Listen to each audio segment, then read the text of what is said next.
Eu estava ministrando uma palestra no Rio Grande do Sul.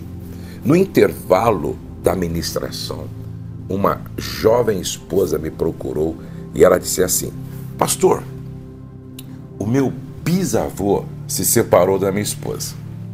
O meu avô se separou da esposa. Meu pai se separou da minha mãe. E eu tenho 5 irmãos que casaram e todos estão separados. Eu me casei há 3 meses. O senhor acha que o meu casamento terá o mesmo destino? O senhor acha que eu também vou viver essa experiência do divórcio, da separação? Eu disse para ela: querida, só existe um caminho para você não viver essa experiência traumática. Salmo 91. Aquele que habita no esconderijo do Altíssimo descansa à sombra do Onipotente. Logo em seguida você vai ler assim: praga nenhuma chegará na sua tenda. O que significa habitar no esconderijo do Altíssimo? É sobre isso que eu quero falar com você hoje. Não saia daí, porque a palavra hoje, eu tenho certeza que vai te abençoar muito, como sempre. Graça e paz, minha filha querida, meu filho querido. Hoje eu vou orar pelo Ramon e pela Camila. O Ramon é um médico, a Camila também é médica, e eles me ouvem, me assistem todos os dias. Um grande abraço para vocês, viu? E hoje eu vou repetir, Ramon. Fica comigo que eu vou orar por vocês, tá bom? Bom, eu vou orar por todos os inscritos do canal no final, por isso é muito importante que você se inscreva no meu canal, tá? Se inscreva, tem um botão aqui, se inscreva, aperta esse botão, se inscreva, depois ativa o sininho e clica no todos. Por quê? Porque quando você ativa o sininho e clica no todos, todos os dias o YouTube manda um aviso, toca o seu celular para você não perder nenhuma reflexão, nenhuma oração quando eu começo, ok? Bom, eu quero que você deixe seu pedido de oração aqui também, tá? Todos os inscritos, deixe o seu pedido de oração aqui. Para que serve o casamento? Você está assistindo todas as reflexões? Não perca nenhuma, não perca nenhuma. Veja só, para que serve o casamento? O casamento serve para levar o marido e a mulher para mais perto de Deus ou para mais perto do diabo. Como assim, Josué? É verdade. O casamento também serve para levar ele e ela para mais perto de Deus ou para mais perto do diabo. Depende de como os dois se comportam e decidem viver a vida conjugal. Veja só, se eu quero estar perto da minha esposa, cada vez mais perto do coração dela, eu preciso estar perto de Deus. Quanto mais perto de Deus, mais perto do cônjuge. Quanto mais longe de Deus, mais longe do cônjuge. Olha como essa verdade está em Efésios capítulo 5, Efésios capítulo 6. Em Efésios capítulo 5, Paulo fala dos deveres do marido, Paulo fala dos deveres da esposa. E ele fala a partir do verso 22 do capítulo 5. Só que no capítulo 5, verso 18, ele diz assim: e não vos embriagueis com vinho, no qual há dissolução, mas enchei-vos do Espírito, falando entre vós com salmos, entoando e louvando de coração ao Senhor com hinos e cânticos espirituais, dando sempre graças por tudo a nosso Deus e Pai, em nome de nosso Senhor Jesus Cristo, sujeitando-vos uns aos outros no temor de Cristo. Então, preste atenção que Antes de começar a falar, as mulheres sejam submissas, porque o marido é o cabeça, marido amai vossas mulheres. Antes de falar com os pais, Paulo diz, mas enchei-vos do Espírito. Mas enchei-vos do Espírito Santo. Aí você me pergunta, ô Josué, como eu faço para viver uma vida cheia do Espírito Santo, mais perto de Deus? Como eu faço para viver uma vida cheia do Espírito Santo, mais perto de Deus? Você precisa praticar as disciplinas espirituais. Isso mesmo. Você precisa praticar as disciplinas espirituais. E quais são as disciplinas espirituais? Eu vou falar aqui de 9 disciplinas espirituais. Primeira disciplina espiritual: leitura da Bíblia, leitura da palavra. Olha o que diz a Bíblia no Salmo de número 119, verso 11. Escondi a tua palavra no meu coração para não pecar contra ti. Jesus disse, todo aquele, pois, que ouve estas minhas palavras, eu ouço o Senhor quando eu leio a sua palavra. E Jesus disse, todo aquele, pois, que ouve estas minhas palavras e as praticar, vou compará-lo ao homem prudente que edificou a sua casa, a sua vida, seu casamento, a sua família sobre a rocha. Então, ler a Bíblia todos os dias, de preferência de manhã, mas se não é de manhã, lê à tarde, lê à noite, mas leia. Faça da leitura bíblica um hábito diário, um hábito diário. É o pão que nos alimenta, é a água que mata a nossa sede, é a luz para o nosso caminho, é a lâmpada para os nossos pés, é a nossa arma de guerra, é a espada do Espírito. Então leia a palavra todos os dias. Segunda disciplina, oração. A oração também é uma disciplina espiritual que você precisa praticar todos os dias. Aos Efésios, capítulo 6, verso 8, o apóstolo Paulo disse, orando em todo o tempo no Espírito. Orando em todo o tempo. Aos Tessalonicenses ele disse, orai e sem cessar. A oração é uma comunicação intencional e pessoal com Deus. Ela envolve adoração, agradecimento, confissão, súplica e intercessão. Nós precisamos orar ao levantar, ao deitar, orar durante o dia, orar na fila, ter um tempo a sós com Deus orando, orando e orando. A oração é uma disciplina espiritual indispensável. A meditação. Olha só, Deus disse para Josué, medita neste livro aqui, ó, neste livro, dia e noite, a Bíblia. Medita neste livro dia e noite, dia e noite, dia e noite. A meditação envolve refletir profundamente nas verdades e nos ensinamentos de Deus. É você ler e pensar, refletir, perguntar para si mesmo, desta palavra que eu li, o que tem de realidade na minha vida. Isso implica em ponderar sobre um versículo, um tema bíblico ou um atributo de Deus, buscando compreender sua aplicação prática e experimentar a presença de Deus em nosso coração. A meditação na palavra.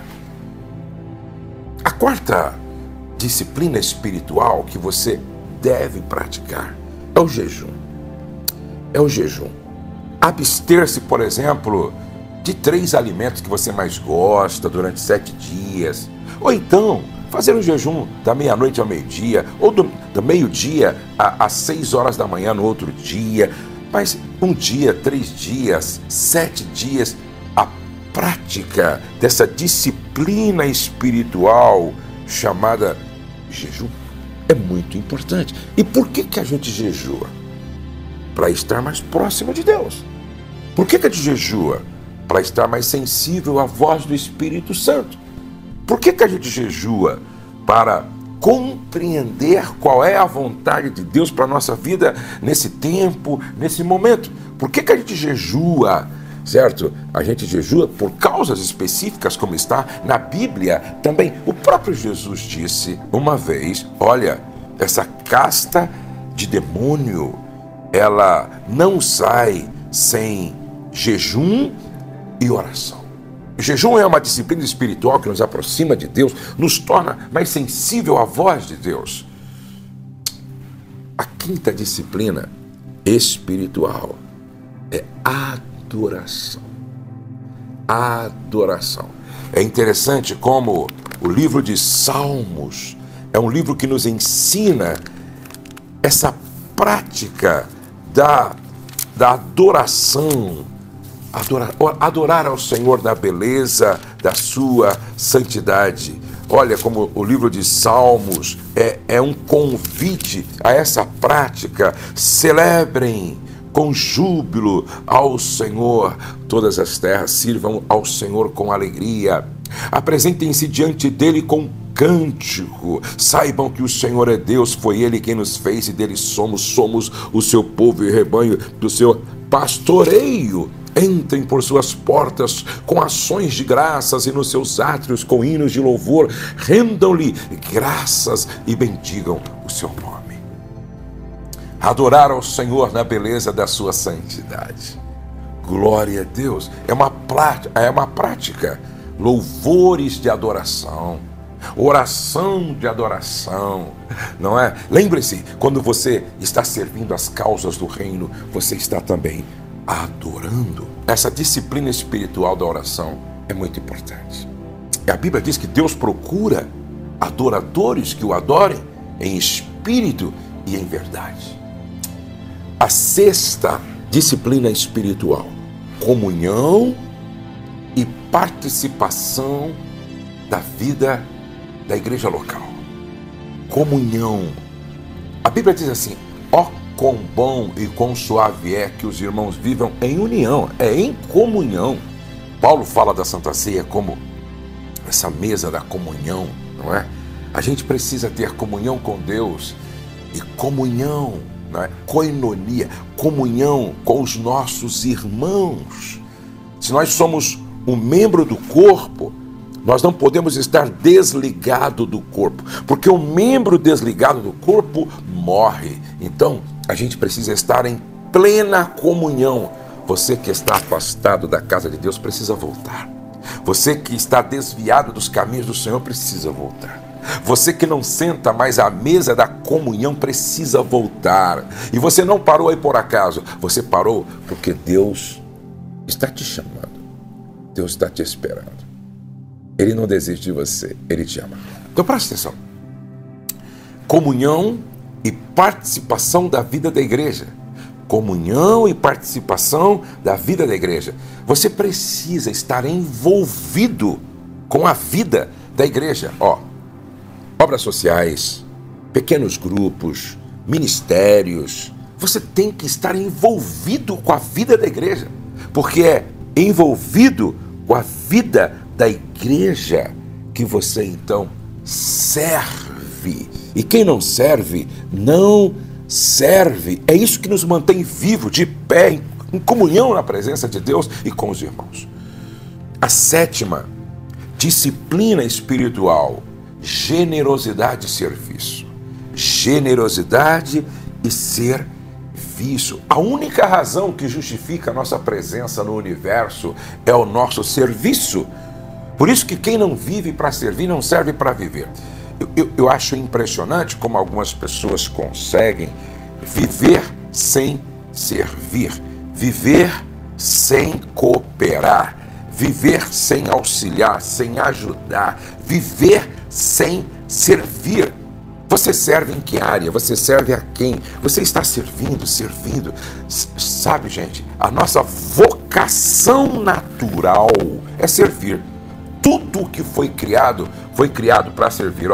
Essa peça aqui, foi criado para servir, tá? Esse livro foi criado para conter aqui, as escrituras sagradas.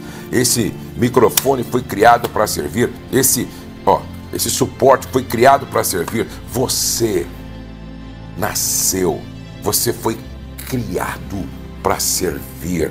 Então, Sirva em casa, sirva fora de casa, sirva na igreja, sirva no trabalho, sirva na vizinhança, sirva. Sirva. Para que serve o casamento? Para nos levar para perto de Deus através do jejum, da adoração, da comunhão, da participação da vida da igreja, da generosidade e serviço. E também, número 8, pratique a disciplina da contemplação. A contemplação te leva para perto de Deus. A contemplação é uma disciplina que envolve silenciar a mente e o coração, buscando uma experiência profunda e direta da presença de Deus. Silenciar a mente, silenciar o coração, buscando uma profunda experiência direta da presença de Deus. Isso pode ser feito através da contemplação da natureza, da meditação em um versículo, ou do simples estar na presença de Deus em quietude e gratidão.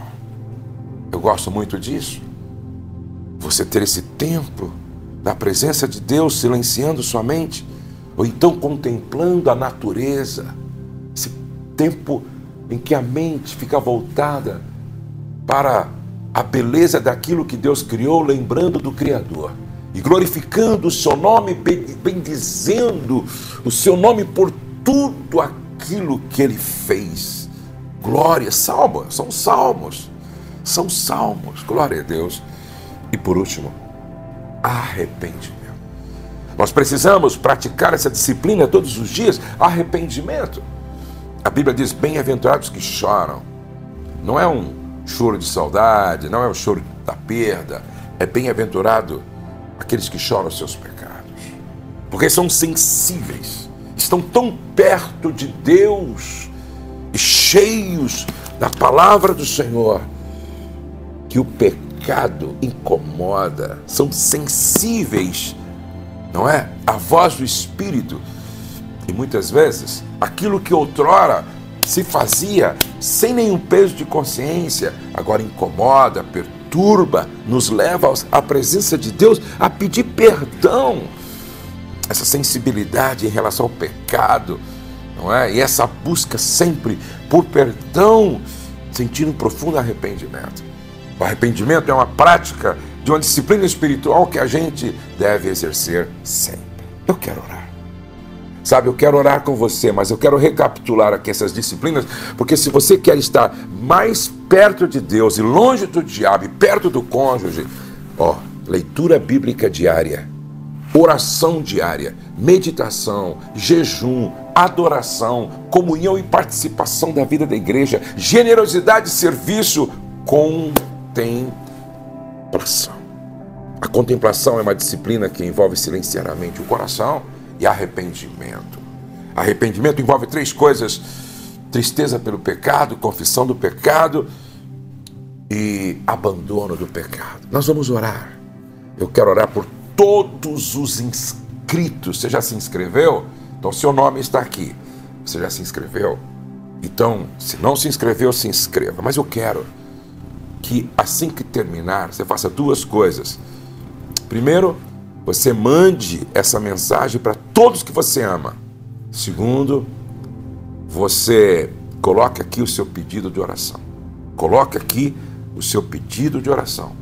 E eu quero levar você para Israel comigo e convidar você também para vir aqui no nosso espaço Amo Família para investir no seu casamento. Fazer manutenção no seu casamento. Tem o SOS Casamento, celebrando o casamento. Vamos orar? Não deixe depois de colocar seu pedido de oração aqui também, tá? Vamos orar? Obrigado, Senhor. E hoje eu quero orar pelo Ramon, pela Camila, Pai. Esse casal tão precioso que me acompanha aqui todos os dias. Que a tua bênção esteja sobre o Ramon, sobre a Camila. Que a tua bênção esteja sobre a família toda. A família toda. Pai, mãe, filhinha. Pai, que a família toda esteja debaixo da tua bênção. Eu oro também, Senhor, por todos os casais que estão em busca de estar mais perto do Senhor, para estar mais perto do cônjuge. Sim, eu oro pela família. Sim, eu oro por todos que me acompanham. Eu oro, Senhor, por todos, pelo pai, pela mãe, pelo filho, filha, cunhado, cunhada, genro, nora. Senhor, quantas pessoas estão vivendo um tempo difícil, desafiador? Quantas pessoas estão vivendo um tempo complexo? Quantas pessoas estão vivendo um tempo de angústia, de aflição, de provação? Ah, Senhor, que a tua boa mão esteja estendida, que a tua graça esteja sobre todas estas pessoas, que haja cura, libertação, restauração, que haja transformação, que haja vida abundante fluindo, Senhor. Eu peço que seja assim. Oh, a tua bênção. Que cada pessoa que me acompanha aqui hoje, nesse devocional e nessa oração, nessa reflexão, tenha um grande testemunho para contar nos próximos dias. Ah, Pai, eu peço que seja assim. No nome de Jesus. Amém e amém. Glória a Deus, glória a Deus, glória a Deus, glória a Deus, tá? Se você não conhece também meu site ainda, depois você entra lá no amofamilia.com.br. Deus abençoe você, sua casa, sua família. Ó, eu espero você amanhã, tá? Não perca por nada amanhã mais um tópico deste assunto tão importante. Para que serve o casamento? O céu não está em crise, Deus está no controle, nós cremos em milagres e a nossa família está debaixo da graça de Deus. Um grande abraço e até o nosso próximo encontro amanhã.